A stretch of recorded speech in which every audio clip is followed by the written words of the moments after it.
Now shaitan, his job is to try to mess us up in some way, get us off the straight track. So I'll highlight some of the ways he uses our past against us, and we think these are thoughts that are happening inside of our own heads, while it's actually the shaitan. And that's one of his great successes, is you think that these are your own thoughts, but these are wasawis. These are just whispers of the devil, where he's trying to make you fall back into something that you may have fallen into before.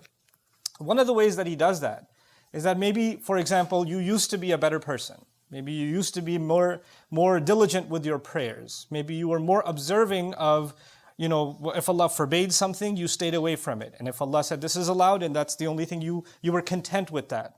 And you didn't fall into Allah's disobedience. And you were good. You could look back and you say you were good. And some people are like that. They look back and they say, you know what? There was a time I was a much better person. I'm disappointed with myself now. I remember the time when I used to stand in prayer and I used to cry. I don't know the last time I've shed a tear. Or I used to feel so much connected to Allah. I used to just kind of do dhikr all the time. I used to make the dua for coming into the house or leaving the house or going into the restroom or coming out of it. Or I used to just have every excuse to remember Allah. I used to be much kinder with my words. Now I use foul language. I use bad words against people. I lose my temper. I speak about people. I backbite. I've developed all these habits. I didn't used to be like this, but I was a much better person. So there's one thing to compare yourself to somebody else, but even when you compare yourself to yourself, some people were in a much better place before. And so shaitan says, well, that part of you is dead. That's gone. That's never coming back. Listen, that's over with. This is who you are now. And he'll make you almost give up on yourself. While the reality is that if you were capable, if Allah made you capable of living a certain way and living by a certain standard, and you upheld it, you were able to do it, then that actually means that you will forever be capable.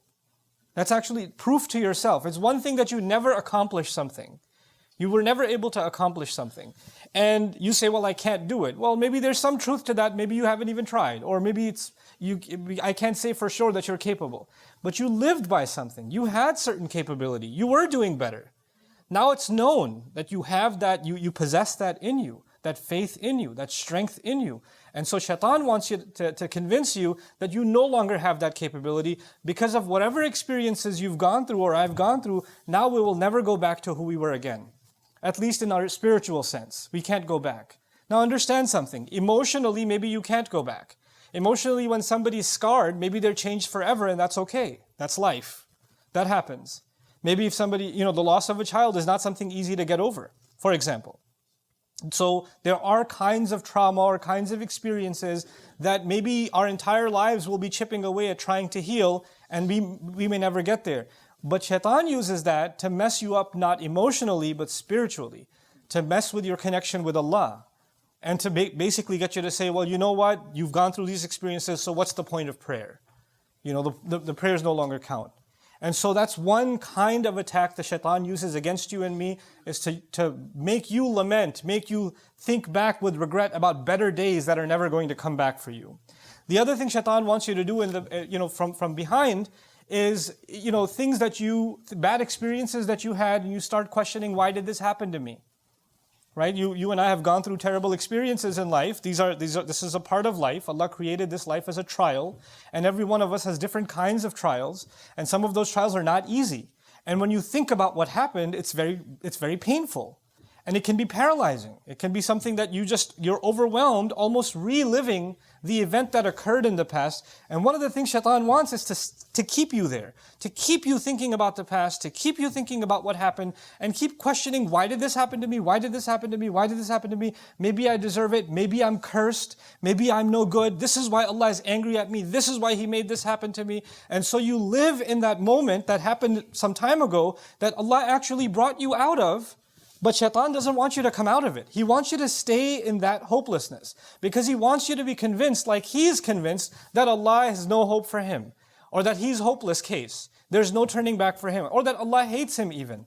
So people will develop, you and I might develop, because we're thinking about that event all the time, not just anger towards people who hurt us, but even towards Allah. Like, why did He let this happen to me? Why did He do this to me? I didn't deserve it. And so when you think about the kinds of experiences that prophets went through, ﷺ, you'll appreciate something. The prophets Allah talks about in the Quran are in so many cases people that had such difficult lives. They had such, even before they became prophets, they had extremely, extremely difficult lives. Think about the life of our own messenger, sallallahu alaihi wasallam, whose parents die in childhood, right? Who goes through, one care to another care to another care, and every time he has somebody that is basically taking care of him, they pass away, and he's passed on to someone else, and he's passed on to someone else. How difficult is that for a child? How difficult is it for a parent to lose their child? Our messenger experienced losing children, sallallahu alaihi wasallam. And the thought to come, why did I deserve that should happen to me? Or why did my child deserve to die like this? And every time you see somebody else's child healthy and running around, it reminds you of the child that you don't have anymore. That sort of thing. So these are the kinds of pains Allah put even prophets through, alayhimu salatu wasalam. The reason I'm saying that is for you and me to know that these pains that we experience in life are not a proof that Allah has cursed you, or Allah is angry at you, or you're going through bad experiences because Allah is mad at you and Allah is punishing you for something. That's not the case. Some of the best people that ever lived had very difficult lives, had very hard times. And it's not because Allah doesn't love them. So this life was made with trials, with difficulties that we have to learn to navigate. Shaitan wants us to believe everything that happens to us, somehow figure out a way to blame Allah for it. Figure out a way to blame Allah. Why? Because that's what he did. فَبِمَا أَغْوَيْتَنِي. He blamed Allah. When he refused to do sajda and he was cast out, he blamed Allah immediately. That's where he wants you to get to. And so he uses that past bad experience, that painful experience, to try to pull you away from Allah also. Another way he uses your past is that he will, maybe some of us, we lived a life of sin before. Maybe you had friends or, your relationships that were leading you down a road of sin, that you kept falling in and falling in and falling in. And you figured out a way to make tawbah to Allah, and you cut off those friendships, and you cut off those relationships. Whether those people are, their judgment is with Allah. But you for yourself, you decided that those people may not be evil, but I know that when I'm in their company or when I'm around, then I fall into evil. So I'm going to try to protect myself, and I'm going to pull away as much as I can and try to fix myself with Allah. You will know in your personal life who those people are. And maybe you had people like that in your life that were pulling you into sin, whether they realized it themselves or not. And maybe it's not even their fault, maybe it's your own weakness. But since you recognize that, you say, you know what? Every time I've tried, I've fallen back into sin. I'm going to discontinue some of these relationships, not because I hate these people, not because I'm better than them, not because, I want them to suffer, but because I want to save myself. I want to pull myself away. And when you pull yourself away, Shaitan will come and say, hey, don't you miss the old friendship? You don't miss those guys? You don't miss her, man? You don't miss this? You don't miss that? And he wants you to pull back. Go back. Go back. Go back. The same way some people left sin. Literally sin. They left drinking. They left drugs. They left adultery. They left fornication. They left evil deeds. They walked away from them. They changed. But sometimes the devil comes and triggers you and says, hey, you're going through a hard time. Just one time. Just go back. Not forever, but come on, you had a hard week. It's been a tough month. You've gone through a lot. Just go back just a little bit. And you know what that used to be like. And they say in Arabic, there's a saying in Arabic, kullu mamnu' matlub. Everything forbidden is desirable. Right? So even though after faith, you develop a regret and an embarrassment over the sins you and I may have committed. And we develop almost a hatred for repeating those sins again. At the end of the day, we're also human beings. And human beings have temptations and desires. And that's one of the things that Shaitan wants to manipulate. So he'll try to pull you back and try to get you to say, hey, come on. You know how it used to be, right? It was so much better for you.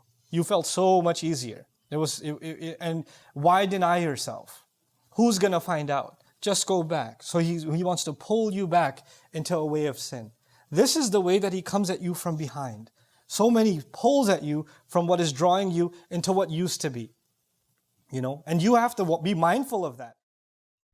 I hope you guys enjoyed that video clip. My team and I have been working tirelessly to try to create as many resources for Muslims to give them first steps in understanding the Quran all the way to the point where they can have a deep, profound understanding of the Quran. We are students of the Quran ourselves, and we want you to be students of the Quran alongside us. Join us for this journey on BayyinahTV.com, where thousands of hours of work have already been put in. And don't be intimidated, it's step by step by step, so you can make learning the Quran a part of your lifestyle. There's lots of stuff available on YouTube, but it's all over the place. If you want an organized approach to studying the Quran beginning to end for yourself, your kids, your family, and even among peers, that would be the way to go. Sign up for BayyinahTV.com.